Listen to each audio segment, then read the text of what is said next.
चलो चलो रे चलो আবু সাইদ মুক্ত আবু সাইদ মুক্ত শেষ হয়নি দিল্লি না ঢাকা দিল্লি না ঢাকা করিস না লিগ করিস না চামড়া থাকবে না চামড়া থাকবে না লিগ করিস না ধরে চলে বল ধরে চলে বল একটা চাপা ধর তোমায় ভুলি নাই নূর দিনের নূর ভাই আমরা তোমায় ভুলি নাই পাহারাদার দিগের পাহারাদার বায়ুর সরকার ইন্ডিয়া মঞ্চ বাবা দাও নূরের উপর হামলা কেন ইন্ডিয়ার জবাব দে লিগের প্রতি দরদ চাল এই মুহূর্তে বাংলা ছাড় লিগ করিস না আপা গেছে যেই পথে চাপা যাবে সেই পথে চাপা থাকবে না বায়ুর উপর হামলা কেন জবাব চাই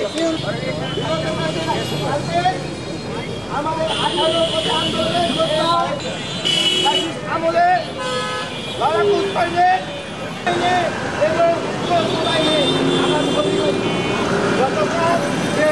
সেনাবাহিনী পুলিশ কর্তৃক প্রোটোকল দিয়ে পৌঁছে দেওয়া হয়েছে, কিন্তু জুলাই যোদ্ধা জুলাইয়ের নায়ক নূরের উপর নেককারজনক যৌথ বাহিনী এবং চাপা কর্তৃক হামলা চালানো হয়েছে।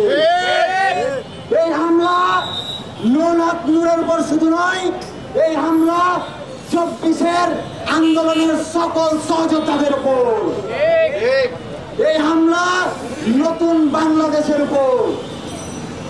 আপনারা যদি আজকে থেমে যান, হেরে যাবে বাংলাদেশ। নূর যদি মার খেয়ে হেরে যায়, হেরে যাবে বাংলাদেশ। আজকে নূর কালকে হাসনাত আব্দুল্লাহ। এভাবেই আওয়ামী লীগের বি টিম চাপার মাধ্যমে এক জুলাইয়ের মহানায়ককে টার্গেট করবে, প্রশাসন কর্তৃক প্রশাসন দিয়ে হামলা করাবে। এইভাবে এই জুলাইয়ের স্টেক হোল্ডারদেরকে দুর্বল করে ফেলবে এবং এই জুলাইকে হারিয়ে আওয়ামী লীগকে পুনর্বাসন করবে। আমরা এখনো বুঝে আছি না এই উপদেষ্টা মন্ডলী সরকার কি আওয়ামী লীগ পুনর্বাসনের লিজ নিয়েছে। আপনারা যদি বিরোধ থাকেন সেটাই প্রমাণিত হবে। আমাদের দেশের একজন সুশীল ভদ্রলোক স্বরাষ্ট্র উপদেষ্টা, আপনি দাঁড়িয়ে গিয়ে পুলিশ প্রশাসনের মানুষের স্বাস্থ্যের খোঁজ নেন, কিন্তু আপনি যেই পদে আছেন, আপনার যা কাজ, যখন আপনার কাজ আসে তখন আপনাকে মিডিয়ায় আমরা দেখি না। আপনাকে আমরা মানুষের স্বাস্থ্য চেকআপের জন্য উপদেষ্টা বানাই নাই, আপনাকে স্বরাষ্ট্র উপদেষ্টা বানানো হয়েছে এই সব ঘটনাকে মোকাবেলা করার জন্য।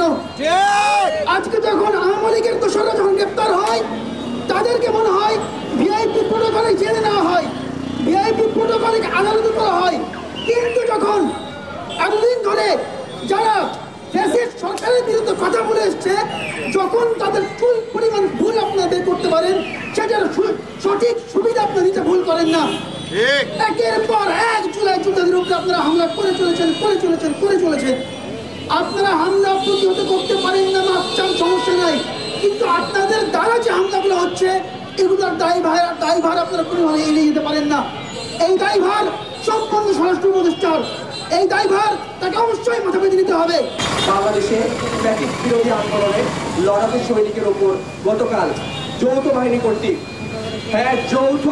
কর্তৃক যে ন্যাক্কারজনক হামলা চালানো হয়েছে, আমরা তীব্র নিন্দা ও প্রতিবাদ জানাই।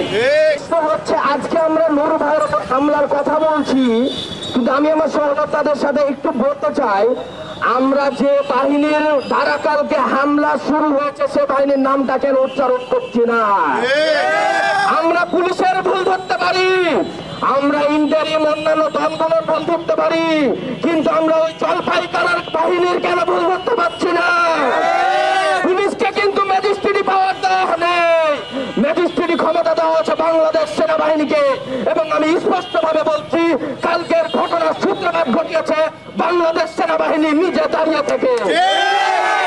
প্রশ্ন হচ্ছে, আজকে এই যে মিডিয়া আছে, আমার মিডিয়ার ভাইরা আছে, সেখান থেকে এবং বিভিন্ন ডিজিএফআই এর ভাইরাকে দেখছি আশপাশে আছে, তাদের মাধ্যমে সেনাবাহিনীর কাছে আমাদের ফুটেজ গুলো যাবে, আমাদের ছবিগুলো নিয়ে যাওয়া হবে ওই ওয়াকার বাহিনীর বিরুদ্ধে কথা বলার জন্য।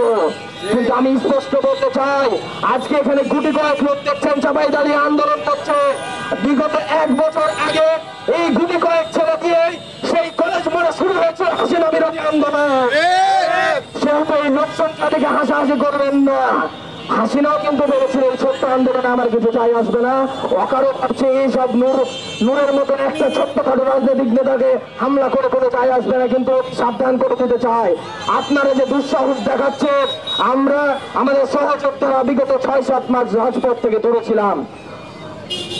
পারাবাড়ির অতিরিক্ত সীমা আপনারা পার করে দিচ্ছেন বিধায় আজকে আবার আমাদের রাজপথে ফিরে আসতে হচ্ছে। টেবিল হান্টে কি বলেছিল তারা ফ্যাসিস্টে যারা আমাদের ছাত্রদের উপর হামলা করেছিল তাদেরকে যেভাবে হোক গ্রেপ্তারের আওতা আনা হবে। তারা কি করলো? পুনর্বাসন করলো। কার মাধ্যমে করলো?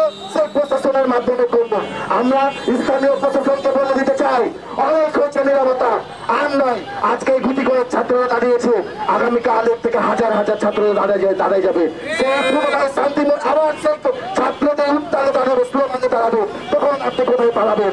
পালানোর কিন্তু এবার জায়গা পাবেন না। আমরা জনগণ তাদেরকে যে ক্ষমতা দিয়েছিলাম সেই ক্ষমতা আদৌ তাদের কাছে আছে নাকি আওয়ামী লীগের কোন বি বা সি টিমের কাছে আছে? 5 আগস্ট পরবর্তী সময়ে মূলধারার গণমাধ্যমগুলোতে আমরা বারবার দেখেছি মুক্ত সাংবাদিকতা নিয়ে কথা বলতে। তারা বারবার সাংবাদিকদের স্বাধীনতা নিয়ে কথা বলেছে।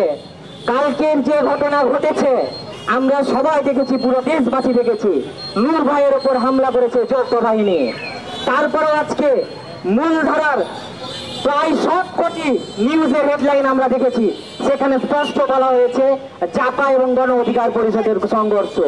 আমার দেশ ব্যতীত কোথাও লেখা নেই যে সেখানে গণ অধিকার পরিষদের সভাপতি নূর ভাইকে যৌথ বাহিনী হামলা করেছে। সেই মূলধারার সাংবাদিকতার এই স্বাধীনতা আমরা কখনো চাই না। তাদেরকে আমরা স্বাধীনভাবে সাংবাদিকতা করতে দিতে চাই।